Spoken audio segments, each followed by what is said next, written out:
Hey, and welcome to The Explainer. Today, we're diving into something super interesting, a brand new blueprint for how companies can use AI, artificial intelligence, to build real, solid connections with us. We're going to look at a framework that's all about making AI and branding finally click. I mean, you know the feeling, right? You use a chatbot or get a recommendation from a grand's AI, and it's spot on. It's like it just gets you. But then other times, it's a clunky, frustrating mess. So what gives?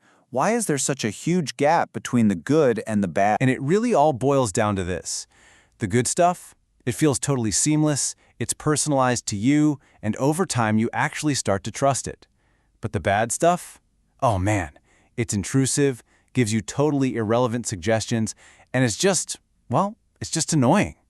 This is the exact puzzle that brands are trying to solve, and it's what today's blueprint is all about. So, here's our game plan. First, we're going to visit the messy construction site that is AI branding right now. Then, we'll see how a master blueprint arrives to clean it all up. After that, we'll walk through the blueprint itself, the foundation, the structure, and the final view from the top. And we'll wrap up by looking at what this all means for the future of the brands we use every single day. All right, let's get into it. Before you can build something amazing, you kind of have to understand what's wrong with the old way of doing things. And with AI and branding, the biggest problem has been, honestly, just a total mess of different plans. For years, you've had all these smart people from totally different fields, psychology, marketing, computer science, business strategy, all trying to figure out how AI changes branding. But here's the catch. They were all using their own theories, their own language, their own tools. It was kind of like 4 different architects trying to build one house, but each one had a completely different set of blueprints. You can imagine the chaos. And this quote from the research paper just nails it. They call it theoretical and interdisciplinary confusion. It's a fancy way of saying what we've been talking about. A messy, confusing construction site with no single, clear plan to guide everyone. So, what do you do with a chaotic construction site? Well, you bring in a master architect who has one unified blueprint that everyone can follow.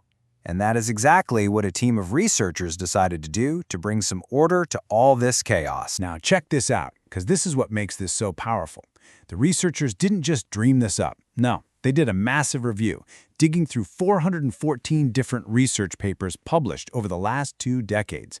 They were looking for the common threads, the ideas that kept popping up again and again, to weave them all into one single cohesive model. And here it is, the integrated theoretical framework. This is it. This is the master blueprint.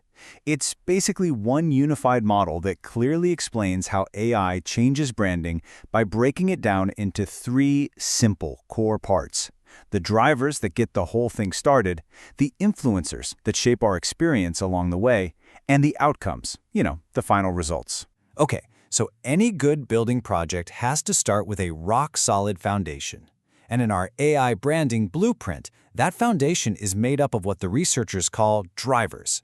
These are the key things that decide whether we, as customers, are even going to bother interacting with a brand's AI to begin with. And the framework points to a few really important ones. It all starts with your personal attitude toward AI in general. Do you think it's cool? Creepy?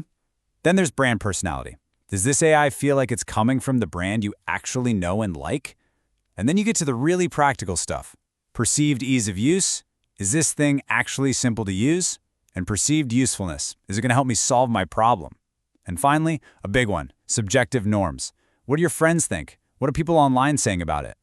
If a brand can get all these drivers to line up, there's a good chance you'll give their AI a shot. So once the drivers get us in the door, our experience is then shaped by a set of influencers. You can think of these as the support beams, the wiring, the plumbing of the building. They're all the things that determine how good or how bad our interaction with that AI is actually going to be. Now, the framework gets a little technical here, but it's super useful. It splits these influencers into 2 types. First, you've got moderators. Think of these as a volume knob. They can turn an effect up or down. So, for example, if you already trust a brand a lot, that might strengthen your positive feelings even if the chatbot messes up a little. Then you have mediators. These explain why something is happening. They're the because. For example, the high quality of the AI's communication is the reason why you feel satisfied. You got to understand both to build a really strong experience. All right, so the drivers laid the foundation, the influencers built the structure, and now we get to the top floor, the skyline view. These are the outcomes.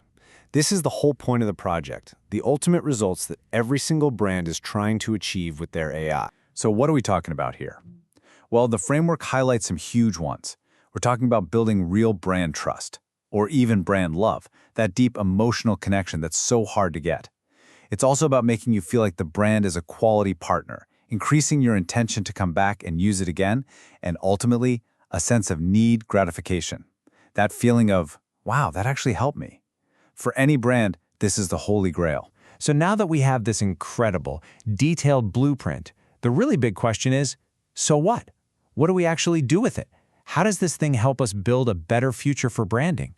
Well, it turns out it has three massive implications. First, for the academics out there, it gives them that unified model they've been missing, a common language to build on. Second, and this is huge, for the actual brand managers working at companies, it's a practical guide. They can literally use this to audit their AI and find the weak spots. And third, for policymakers, it's a huge flashing sign that we need clear rules for ethics and data privacy to make sure these incredibly powerful tools are used the right way. And that really brings us to the final and maybe most important thought. This blueprint is an amazing tool. It gives us the plans to build smarter, more effective, more human brand experiences using AI. But it also leaves us with a really deep question. Now that we know how to build them, how do we make sure we build brands that aren't just smart, but are also responsible, ethical, and trustworthy? That's the real challenge ahead. Thanks so much for joining this explainer.